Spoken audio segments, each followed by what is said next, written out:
I started working with glass when I was at the University of Washington doing textiles in 1962 or 3, and I fused little bits of wire into glass and put them in a tapestry and got very involved with glass and very interested in the colors.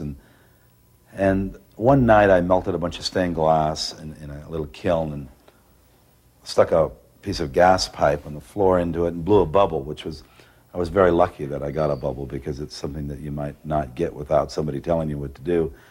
But fate had it that night that I would get a bubble, and interestingly enough, I had never seen glass blowing prior to having done this, and I must have, seen a movie or read it in a book or something. But so I got a little bubble and got very excited, and then I proceeded to try to do some research as to how I could learn about, go to study glass blowing, and it didn't take long to find that Harvey Littleton had started a program at the University of Wisconsin in 1962.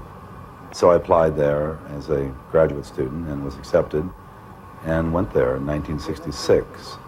Dale had a background in weaving before he came to us. And I think that has always been a part of the underlying structure of his work. The sense of surface embellishment, the sense of the interweaving of these threads and so on, a delicacy. The shimmering fabric of the glass is similar to the shimmering fabric that you might use as a weaver or as a designer for cloth material expressions. Blow. Stop.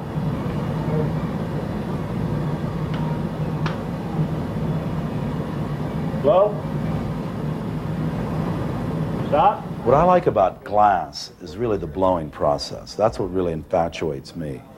And I have never gotten tired of the possibilities of what you can do with a blowpipe.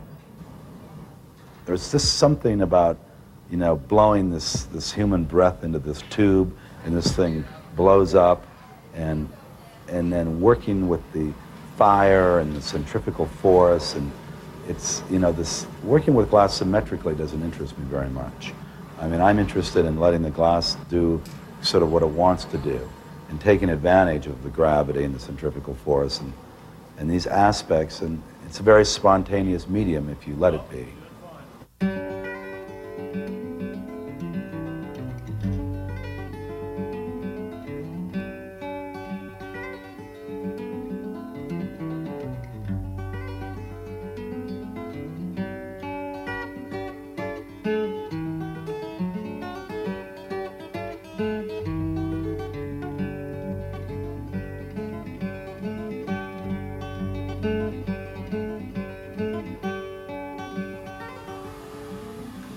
Glass blowing, goes back a couple of thousand years, but I like to think of it as being really developed in Murano from about 1000 to 16th or 17th century. It really flourished in there, and the Venetians were very clever to isolate the glass blowers on the island of Murano, and it was a tremendous commodity for them.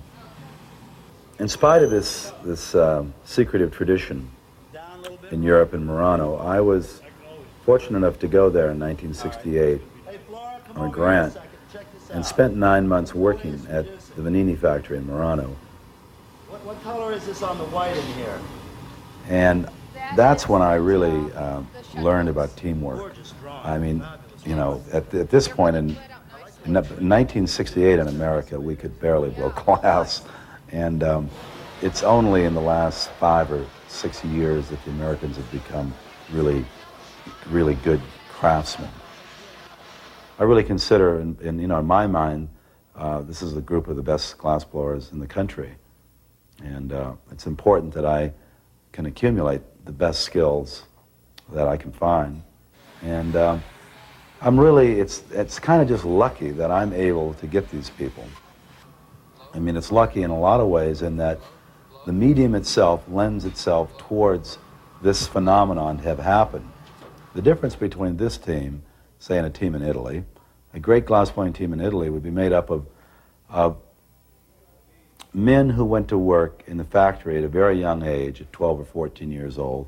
They hardly even went to school, certainly never went to art school, and they're great craftsmen and a great tradition.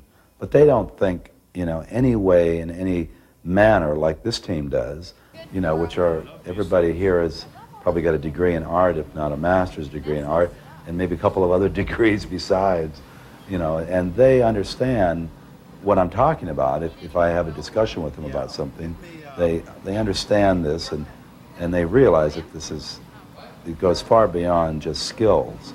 We're gonna have a white lip wrap on this. Right. We are? Right there. Down, brother, down. Okay, Flora, come here. You might have to reheat this char. It's not all the way in. I like working with people in a team, and I probably would have picked some form of expression that would allow me to work with people, I think, no matter what it would have been. I would have been a filmmaker or an architect, or it's just not my style, I suppose, to want to sit working in a studio alone all day long. And the teamwork, not only, of course, did it allow me to make things that I couldn't have done alone, it gives me a lot of inspiration. Okay, I'll come in real slow. Dale's doing a little work with some Lincoln logs over there. He's built that log cabin he always I'll come in slow when you say. Hit me right there on that joint Okay, there. yeah, that's what you need to do. Here at Harvey's, we're working on a series of soft cylinders, and with these drawings on them. And they're really a development of a series that I did in 1975 that I call the Navajo blanket cylinders. Dale, you're going for broke. It was a drawing technique that we developed the year before at Pilchuck. Myself and some friends figured out that you could lay little bits of glass down and come over with the molten glass and pick up this Or drawing. you want to hit this with a torch? I will, as soon as he rolls back. I meant to have him put that down a little lower than usual. I'm just going to flip it right on over, Joey, if I can. Wow, good drawing. Octopus. Flora, hit Now, it, will you? it seems like a very simple thing now, and a lot of people are doing it besides myself. But in actual fact, it was a new technique, as far as I can tell, that had never been done, because it's one of those examples of a technique that you can't duplicate. No matter how you lay that glass down there, every time you pick it up, it's going to be a little different. Well, that didn't lend itself very well to factories. So this technique could have been developed by factories, sometime in the last 2,000 years, but they never did, because they like to be able to do the same thing over and over. So here was a lovely technique that we were able to develop, because it wasn't useful to factories. I was going to do only white threads around it. Tomorrow it'll be good. So far, Dale. Yeah. The team is made up, as you can see here, it's made up of about 6 or 7 people. Sometimes the team is fewer, but each person has their specific job to do. That's the concept of the teamwork in working with glass. Benny, in this case, is doing the starting, and Rich is doing the finishing. 4 hands, 6 hands, 8 hands in a medium that's as taxing as working with glass is, makes it so much simpler. It enables you to keep a clear head about what it is that you're doing, and to have assistants working with you is of utmost importance to me.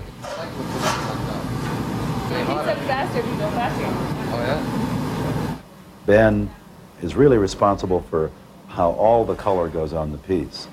He puts on the initial color, and that's the beginning bubble, is in those first couple of ounces of color. And that's all the color that there'll be on the inside. And then Benny will go in and gather and come over with the hot glass and pick up the white clouds. And the reason for these white clouds, other than the fact that they're an element in themselves as clouds, that white opaque glass offers a buffer between the next layer of color and the first layer of color. After Benny has put on the clouds, he then heats it up and marvers the clouds in. He smooths them on that steel plate that's called a marver. So he reheats 2 or 3 times, and he brings it over and rolls it on the marver. And after that's set up, he then gathers in the furnace once again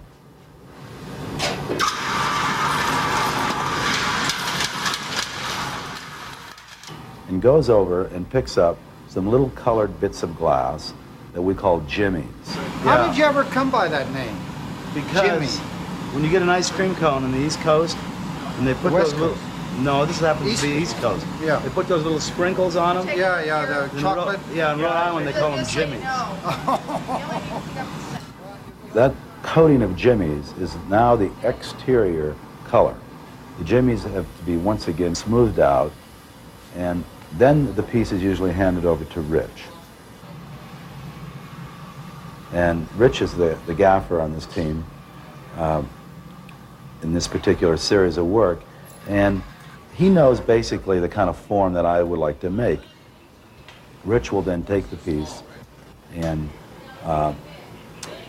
with Robbie's help, it'll be inflated, it'll be blown up again, and a neck will be put in the piece.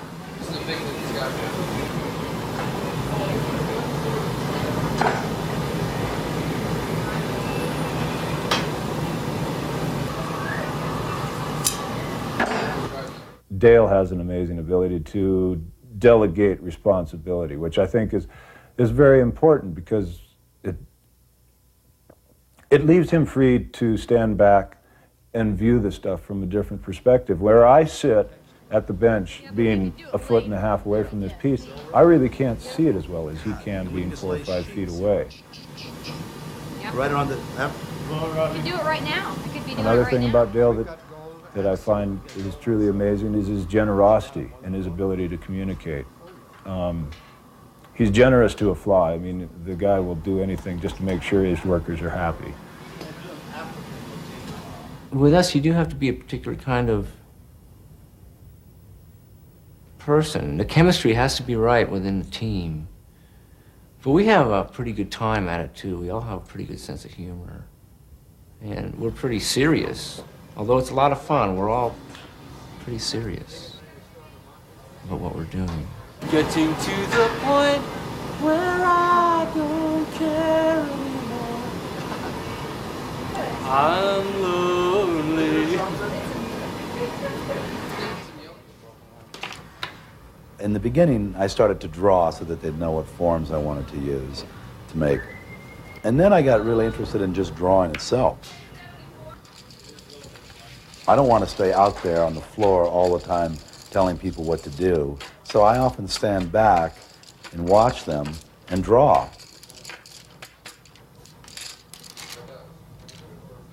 So it was from drawing around the shop that I developed these techniques of drawing over textures and, you know, peas and rice and things, and using a handful of pencils made me, I could do it a lot faster.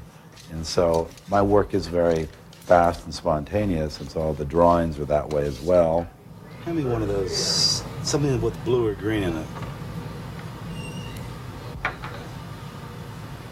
Let's see.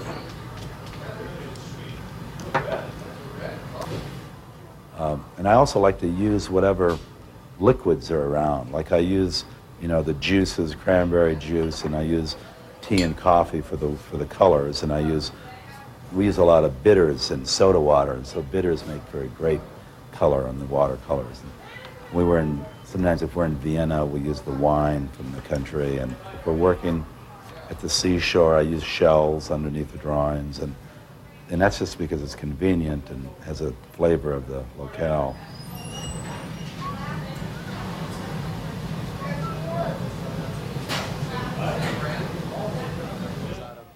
If Flora's working on a drawing, you know, she knows basically the type of drawings that I like, and I'll make little drawings for her, and she'll, you know, she's a, you know, extremely intuitive, sensitive person that can understand. She really wants to make what I want. Was this the back drawing the same width as this? Or No. was this wider to begin with? No, that one, the top one here was a lot thinner. Which one It was- stretched out more? This one. And what is this, a chartreuse? Yeah, with black. You know, it'd be nice to get something where you group some circles, Flora. Take a look up, like in that upper right-hand Okay. corner, and maybe make those circles out of several dots each. I'll do that one after this. Perfect. Oh, I hate to say Dale could have been a used car salesman, but he could have done really anything he wanted to do. He likes to play. But I say that play only in the real positive sense. Creative people like to play, and that's how creation starts. You have to be free enough to play, and then it will come. So he likes to play with the material. And he likes to play because out of play comes conversation, out of conversation comes growth, and out of a question will come a conversation that everybody will try to answer. I could hand place it on afterwards after No, I he want to marvels be it. below the drawing. No, it might not pick up the drawing. No, we cut strips. Give me a scissors. Give me a scissors.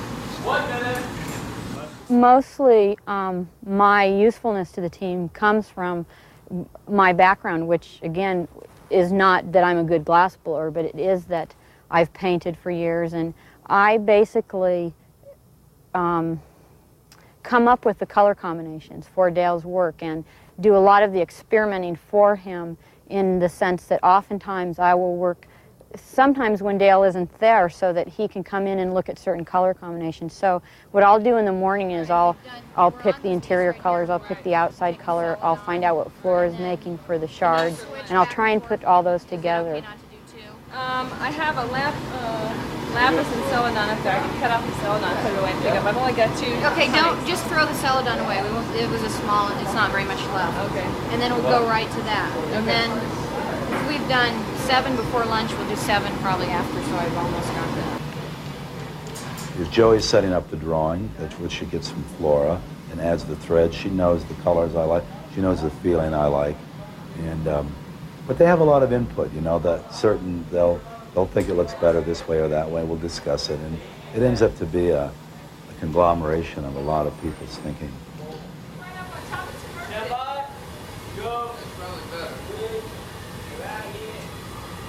After Rich puts on the neck, and he goes back to the furnace and gets a gather of hot glass, waits a few seconds to get the temperature just right, and then he comes down on that drawing that Flora and Joey have preheated so that this hot glass doesn't shock the drawing so that it breaks. Okay, heat it up. Beautiful the way those white threads went. Beautiful. Boy, she likes those drawings hot. This other agency down. It's clear behind you. Okay. And then he immediately goes over to the glory hole to begin to fuse it in. And then it's a process of marvering, smoothing out that drawing, smoothing out the whole, the entire form now has gotten sort of out of shape, and so he wants to get it symmetrical again. So he gets it the way he wants it, and then he begins to blow up the piece. So once that's blown up to the desired size, a button is put on the end of the piece. And that little button that's put on the end allows a little more thickness of glass to be there so that when the punny is put on and later taken off, it won't break. Hello?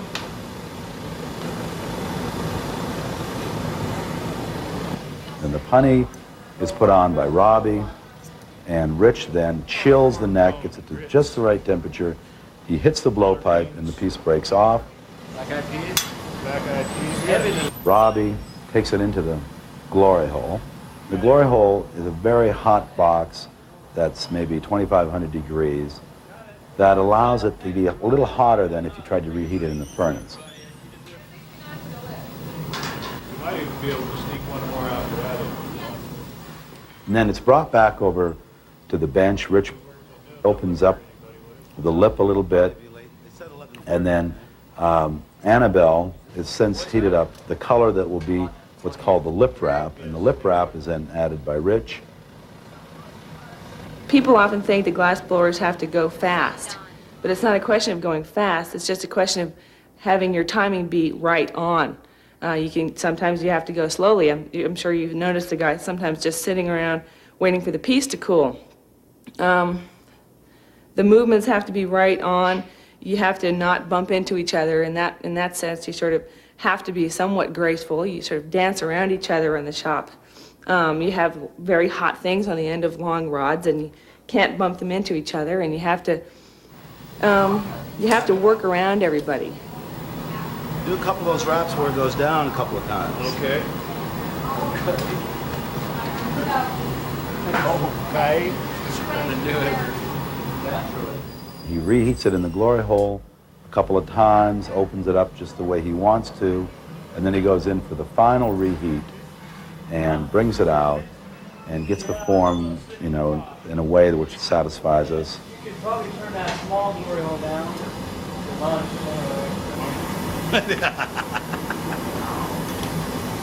Flatten the top. I'll do it this time. That celadon may be soft. It's got a little flare at the lip, that's not too bad. Want these? Ready for me? Yeah, on the back. Joey comes over with a torch. She heats up the punty, makes sure that the temperature is just right. Then she'll heat up the drawing to get what we call a reduction surface on the drawing, bring out a little bit of the precious metals like silver or gold that might be in the colors. And then Rich will then take some water and chill the punty a little bit, knock it off, and Robbie will put it in the oven. I like all these little. That interior color looks like it's going to be good. Sure It's does. going to be hot. Hot. We're talking hot yellow. Kind of nestle these down in here. Yes, on down now. Yay! I feel like I'm actually, a craftsman, a designer. I'm all of these things, you know. Maybe I'm an artist. I probably have a little bit of all of these things in me, and maybe that's what makes the glass a little different than a craft or an art, or maybe it's somewhere in between all of these things. Yeah, we started putting a couple of drawings on. Oh, that's nice. What color red is that? 69. Wow, that's Beautiful fine. little drawing. This must be 14 down in here. Yeah.